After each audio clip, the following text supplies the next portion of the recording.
할렐루야. 하나님께서 오늘도 말씀 안에서 크신 은혜를 베풀어 주실 줄로 믿습니다. 오늘 말씀의 제목은 인생의 광야에서 선포되는 영원한 사랑이라는 제목을 가지고 말씀을 나누도록 하겠습니다. 우리는 가끔 신앙생활을 하면서 이러한 질문을 던질 때가 있습니다. 내가 이렇게 하나님을 사랑하고 예배의 자리를 지키려고 애쓰는데 왜 내 삶 가운데에는 여전히 어려움이 있을까? 답답한 마음에 남몰래 눈물을 흘릴 때가 참으로 많지요. 예수님을 잘 믿으면 내 삶의 고난도 다 피해갈 것 같은데 팍팍한 현실을 마주할 때면 마음이 덜컥 무너져 내리기도 합니다. 하지만 여러분, 성경을 가만히 들여다보면 참으로 놀라운 사실을 하나 발견하게 됩니다. 하나님의 은혜가 가장 깊이 임했던 자리는 모든 것이 갖춰진 편안하고 화려한 곳이 아니라 늘 아무것도 없는 광야였다는 사실입니다. 하나님께서는 때때로 우리가 그토록 의지하던 헛된 세상의 줄들을 내려놓고 오직 주님 한 분만을 바라보게 하시려고 우리 인생에 조용히 광야의 시간들을 허락하시지요. 내 힘으로는 아무것도 할 수 없음을 철저히 깨닫는 그 텅 빈 곳이 사실은 하나님의 은혜가 비로소 시작되는 가장 복된 자리라는 것입니다. 오늘 우리가 함께 읽은 이 예레미야 말씀도 바로 그러한 광야와 같은 현실 한복판에서 선포되었습니다. 당시 이스라엘 백성들은 끔찍한 전쟁의 칼날에서 간신히 살아남아 낯선 이방 땅 바벨론의 포로가 되었습니다. 비록 서 있던 곳이 실제 광야는 아니었을지라도 나라를 잃고 성전이 불타버린 그들의 황량한 마음과 무너진 삶의 현실 자체가 이미 거친 모래바람이 부는 광야와 다를 바가 없었습니다. 소망이라고는 보이지 않아 이제 우리는 끝났구나, 하나님이 우리를 완전히 버리셨구나 라며 깊은 슬픔에 잠겨 있었습니다. 그런데 여러분, 인간의 모든 가능성이 끝나버린 바로 그 절망의 자리에서 하나님께서는 선지자를 통해 가슴 벅찬 생명의 말씀을 들려주고 계십니다. 광야에 벌어진 것 같은 그들을 향해 하나님의 사랑은 결코 끝나지 않았음을 선포하고 계시는 것이지요. 오늘 이 새벽 우리 인생의 광야로 찾아오셔서 따뜻하게 들려주시는 그 주님의 음성에 귀 기울이기를 원합니다. 나의 연약함이나 실패와 상관없이 나를 끝까지 안아주시는 하나님의 크신 은혜를 발견하는 귀한 시간이 되시기를 주님의 이름으로 축원합니다. 이 생명의 말씀을 통해 지치고 상한 우리의 마음이 다시금 일어나고 오늘 하루를 살아갈 넉넉한 새 힘을 얻는 은혜의 시간이 되시기를 우리 구주 예수 그리스도의 이름으로 간절히 축원합니다. 먼저 첫 번째로 우리가 이 아침에 기억해야 될 사실은 하나님의 은혜는 광야 한복판에서 베풀어진다는 것입니다. 하나님의 은혜는 어디에서 베풀어진다고요? 광야 한복판에서 베풀어진다는 것입니다. 오늘 본문 2절 말씀을 우리가 같이 함께 읽어보도록 하겠습니다. 시작. 여호와께서 이같이 말씀하시니라. 칼에서 벗어난 백성이 광야에서 은혜를 입었나니 곧 내가 이스라엘로 안식을 얻게 하려 할 때에라. 아멘.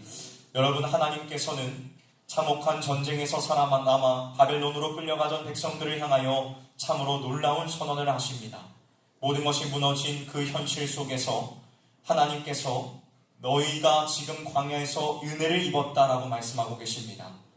여러분, 한번 생각해 보십시오. 하나님의 은혜를 입었다면 모래바람이 부는 광야가 아니라 당장 젖과 꿀이 흐르는 풍요로운 땅에 있어야 되는 것이 아닙니까? 잃어버린 고향을 되찾고 안정된 삶이 주어져야 비로소 내가 은혜를 입었구나라고 할 수 있지 않습니까?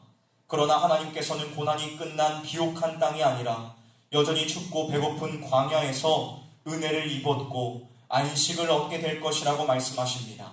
왜 그런 것일까요? 그것은 성경이 말하는 참된 안식과 은혜가 결코 고난과 시련이 없는 편안한 환경을 의미하는 것이 아니기 때문입니다. 주 안에서 사랑하는 성도 여러분, 성도에게 있어서 진짜 위기는 내 삶의 광야가 펼쳐지는 것이 아닙니다. 진짜 위기는 남부러울 것 없는 화려한 궁전에 살아도 그곳에 나를 다스리시는 하나님이 계시지 않는 것입니다. 반대로 아무리 거친 모래바람이 불고 마실 물 한 모금조차 없는 메마른 광야라고 할지라도 전능하신 하나님께서 내 손을 붙잡고 동행하고 계신다면 바로 그 척박하고 눈물 나는 땅이 바로 참된 안식을 누리는 은혜의 자리가 되는 줄로 믿습니다. 하나님께서는 포로로 끌려간 그곳에 성전은 없지만 하나님 자신이 친히 백성들의 작은 성소가 되어주시겠다고 약속하고 계십니다. 사랑하는 성도 여러분, 지금 여러분이 서 있는 삶의 자리가 끝이 보이지 않는 캄캄한 광야처럼 느껴지십니까? 끝이 보이지 않는 질병의 고통으로 내 뜻대로 풀리지 않는 현실의 벽 앞에서 혹은 눈물로 씨름해야만 하는 가족들의 문제로 인하여 메마른 광야에 홀로 버려진 것 같아 남몰래 눈물 흘리고 계십니까? 절망하지 마십시오. 낭망하지 마십시오. 환경이 척박해졌다고 해서 하나님이 여러분들을 버리신 것이 아닙니다.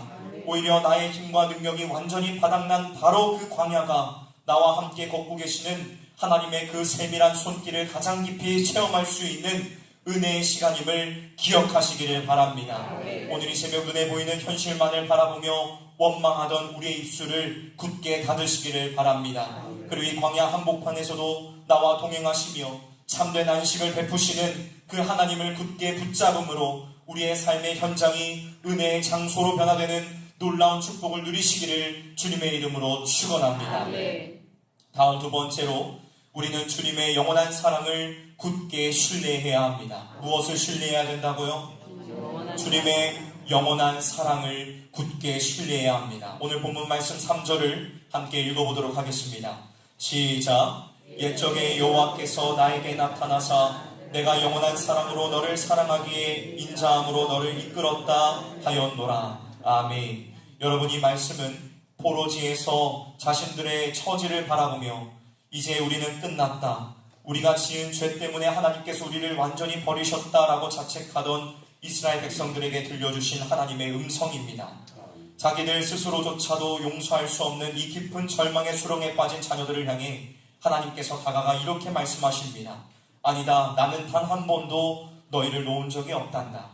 내가 영원한 사랑으로 너를 사랑한단다. 여러분, 우리가 살아가고 있는 이 세상의 사랑은 어떠합니까? 세상의 사랑은 조건적입니다. 남들보다 더 예쁘고 남들보다 더 능력이 있고 상대방에게 유익이 될 때에만 주어지는 것이 세상의 사랑이지요. 그래서 내게서 기대할 유익이 없어지면 언제 그랬냐는 듯이 차갑게 돌아버리는 것이 세상의 사랑입니다. 그런데 우리 하나님의 사랑은 어떻습니까? 하나님께서는 내가 포로 생활 중에 회개를 많이 해서 혹은 이제 좀 쓸만한 구석이 생겨서 내가 너를 다시 사랑해 주마라고 말씀하지 않으셨습니다. 주님께서는 영원한 사랑으로 너희를 사랑하신다라고 선언하고 계십니다. 이 사랑은 우리의 자격이나 조건에서 출발하지 않습니다. 우리가 아직 죄인 되었을 때에, 도무지 사랑받을 만한 구석이라고는 전혀 없을 때에, 아니 우리가 이 땅에 태어나기도 전부터 우리를 일방적으로 품으시고 자녀 삼아주신 조건 없는 사랑이라는 것입니다. 여러분, 영원한 사랑이란 시작도 없고 끝도 없으며 우리의 연약함과 실수 때문에 결코 취소되거나 변하지 않는 완전한 사랑이라는 것입니다. 그렇다면 이 영원하고 위대한 사랑이 어떻게 우리에게 확실하게 증명되었습니까? 바로 골고다 언덕의 십자가에서 증명이 되었습니다. 하나님께서는 하나뿐인 독생자 예수 그리스도를 십자가의 끔찍한 저주 아래에 두셨습니다. 그리고 그분의 보혈로 우리의 모든 흉악한 죄악을 덮어주심으로 우리를 향한 영원한 사랑을 확증하셨습니다. 성경은 분명히 증언합니다. 사망이나 생명이나 천사들이나 권세자들이나 그 어떠한 피조물도 우리 주 예수 그리스도 안에 있는 하나님의 사랑에서 결코 끊을 수 없다라고 성경은 분명하게 말씀하고 있습니다. 사랑하는 성실의 성도 여러분, 우리는 참으로 연약하여서 하루에도 수십 번씩 넘어지고 실패합니다. 굳게 다짐했던 결단은 온데간데 없고 또다시 무너져버린 내 모습을 보며 나 같은 사람이 무슨 하나님의 자녀인가라며 자괴감에 빠질 때가 있습니다. 내 믿음이 흔들릴 때면 하나님의 사랑마저도 다 사라진 것처럼 불안함을 가지지 않습니까? 하지만 여러분, 나의 변덕스러운 감정이나 공로, 행위의 구원에 근거를 두는 어리석음을 단호하게 끊어버리시기를 주님의 이름으로 축원합니다. 우리를 향한 하나님의 사랑은 기분에 따라 요동치는 갈대와 같은 것이 아닙니다.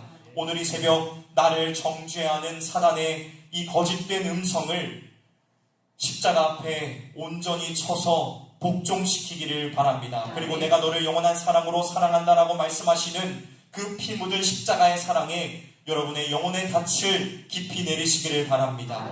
내가 나를 포기하고 싶은 그 절망의 순간에도 끝까지 이끌어가시는 그 영원하신 주님의 품 안에서 어떠한 상황 속에서도 요동치지 않는 참된 평안과 위로를 누리는 저와 여러분들이 되시기를 주님의 이름으로 축원합니다. 마지막 세 번째로 영원한 사랑을 힘입어 참된 자리로, 예배의 자리로 우리는 나아가야 합니다. 오늘 본문 4절에서 6절까지의 말씀을 우리가 함께 읽어보도록 하겠습니다. 4절에서 6절까지의 말씀입니다. 시작. 여 이스라엘아, 내가 다시 너를 세우리니 내가 세움을 입을 것이요 내가 다시 소고를 들고 즐거워하는 자들과 함께 춤추며 나오리라. 내가 다시 사마리아 산들에 포도나무들을 심게 심는 자가 그 열매를 따기 시작하리라. 에브라임 산 위에서 파수꾼이 외치는 날이 있을 것이라. 이르기를 너희는 일어나라. 우리가 시온에 올라가서 우리 하나님 여호와께로 나아가자 하리라. 아멘. 여러분, 이 말씀 속에서 처녀 이스라엘이라는 이 부르심 속에는 아주 큰 은혜가 담겨져 있습니다. 사실 이스라엘 백성들은 세상을 사랑하며 하나님을 떠난 영적 간음자들이었습니다. 세상의 헛된 우상들과 짝하여 스스로를 더럽혔지요. 그런데 하나님께서는 그들을 향해 더러운 자들아 라고 부르시지 아니하시고 처녀 이스라엘아 라고 부르십니다. 이것이 바로 은혜입니다. 모든 흉악한 죄악과 허물을 다 덮어주시고 정결한 처녀로 그리스도의 순전한 신부로 다시 세워주시겠다는 위대한 구원의 선언이 이 말씀 가운데 담겨져 있다는 것입니다. 그렇다면 하나님께서 그들을 이토록 정결하게 씻으시고 다시 세우시는 궁극적인 목적은 무엇일까요? 6절 말씀을 우리가 다시 한번 읽어보도록 하겠습니다. 시작. 에브라임 산 위에서 파수꾼이 외치는 날이 있을 것이라. 이르기를 너희는 일어나라. 우리가 시온에 올라가서 우리 하나님 여호와께로 나아가자 하리라. 아멘. 하나님께서 우리를 광야의 고난에서 건지시고 우리의 삶을 회복시키시는 단 하나의 가장 위대한 목적은 바로 무너진 제단을 다시 수축하고 우리 하나님 여호와께로 나아가는 것, 즉 참된 예배의 회복에 있습니다. 이스라엘 백성들의 진짜 비극은 나라를 잃은 것이 아니라 하나님을 만날 수 없는 예배의 자리를 잃어버렸다는 사실입니다. 그래서 파수꾼은 이제 육신의 안락함을 구하지 않고 일어나라, 우리가 시온으로 예배의 자리로 올라가자라고 감격에 차서 외치고 있는 것입니다. 우리의 참된 회복도 마찬가지입니다. 우리의 영혼은 오직 생명의 근원 되시는 하나님 아버지 앞에 엎드려 예배할 때에 진정한 안식과 회복을 누릴 수 있습니다. 이를 위해 우리 주 예수 그리스도께서 이 땅에 오셨지요. 십자가에서 자기 자신의 육체를 찢으심으로 말미암아 하나님과 우리 사이를 가로막고 있던 율법과 죄의 휘장을 찢으시고 우리가 언제든지 은혜의 보좌 앞으로 나아갈 수 있는 새롭고 살 길을 활짝 열어주셨습니다. 주님께서 친히 우리의 영원한 성전이 되어주시어서 이제 우리는 예수 그리스도의 보혈을 힘입어 담대히 하나님을 예배하는 거룩한 백성이 되었습니다. 그러므로 사랑하는 성실의 성도 여러분, 오늘 이 새벽에 내 삶에 무너진 시온, 곧 멈춰진 예배의 자리를 다시 세울 것을 굳게 결단합시다. 우리는 삶의 무거운 짐에 짓눌려 피곤하다는 핑계로 혹은 내 뜻대로 상황이 풀리지 않아 낙심했다는 이유로 얼마나 자주 하나님을 예배하는 자리를 외면하며 살아갑니까? 내 마음의 중심에 세상의 염려와 근심을 올려놓고 마땅히 하나님이 계셔야 될 예배의 처소를 허물어뜨리지는 않았습니까? 이제 주저앉은 자리에서 일어나 단호하게 믿음의 발걸음을 내디디시기를 바랍니다. 우리가 시온에 올라가서 우리 하나님 여호와께로 나아가자라고 외쳤던 그 파수꾼의 외침이 오늘 저와 여러분들의 외침이 되어야 될 줄로 믿습니다. 상황이 좋아지면 예배해야겠다는 생각을 버리십시오. 나를 정결한 신부로 안아주시고 다시 회복시켜주시는 그 십자가의 은혜를 힘입어 어떠한 상황 속에서도 예배의 자리를 생명처럼 지켜내는 저와 여러분들이 되시기를 주님의 이름으로 축원합니다. 말씀을 마무리하도록 하겠습니다. 사랑하는 성도 여러분, 지금 여러분의 인생에 매서운 광야의 바람이 불어오고 있습니까? 혼자 버려진 것 같은 막막함 속에서 눈물 흘리고 계시진 않습니까?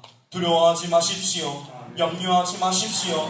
낙심하지 마십시오. 우리가 서 있는 그 척박한 광야는 하나님이 우리를 버리신 자리가 아니라 하나님께서 우리를 친히 안아주시고 동행하시는 은혜의 자리인 줄 믿습니다. 오늘 이 시간 세상의 그 어떠한 조건과 자격을 따지지 아니하시고 내가 너를 영원한 사랑으로 사랑한다라고 말씀하시는 주님의 그 음성의 귀를 기울이십시오. 세상의 무거운 짐을 내 혼자 힘으로 짊어지려 했던 모든 교만을 내려놓고 그 피 묻은 십자가를 굳게 붙잡으시기를 주님의 이름으로 축원합니다. 내 감정과 형편에 따라 흔들리는 신앙을 버리고 나를 끝까지 포기하지 않으시는 그 변함없는 사랑에 우리 영혼의 닻을 깊이 내리시기를 주님의 이름으로 축원합니다. 아멘. 함께 기도하도록 하겠습니다.